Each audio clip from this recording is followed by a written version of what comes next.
A hotel housing asylum seekers has been targeted by violent protests in the English town of Rotherham following days of unrest in pockets of the country.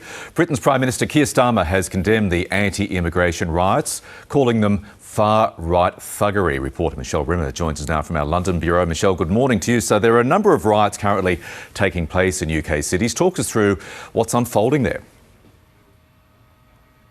So we're seeing a number of coordinated riots in multiple cities and towns across the UK, the most concerning of which perhaps is outside a Holiday Inn hotel in the Yorkshire town of Rotherham. Now, this is believed to be housing a number of asylum seekers. Dozens of protesters, some masked and many carrying Union Jack flags, were chanting, "Get them out of that hotel." They've smashed windows of the hotel and they also set a bin alight. There's some video footage of the protesters actually making their way inside the premises.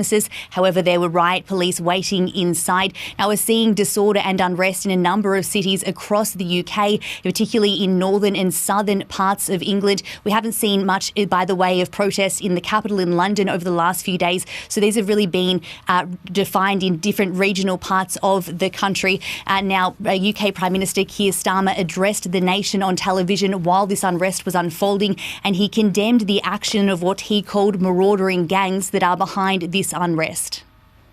People in this country have a right to be safe, and yet we've seen Muslim communities targeted, attacks on mosques, other minority communities singled out, Nazi salutes in the street, attacks on the police, wanton violence alongside racist rhetoric.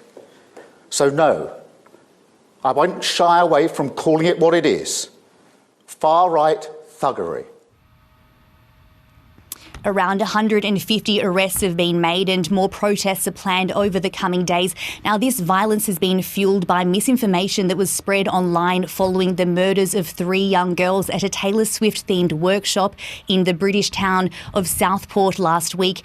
Now, their attacker was incorrectly identified as a Muslim man, a Muslim migrant. Even after police confirmed that this wasn't the case, anti-immigration and anti-Muslim demonstrations have continued to escalate.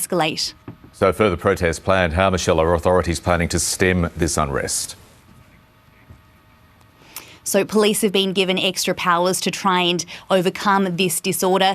The courts are potentially going to be staying open overnight to try and process and convict the more than 100 rioters that have been arrested so far. That's something that's been floated as a possible idea and that has been done in the past when riots have taken place here in the UK.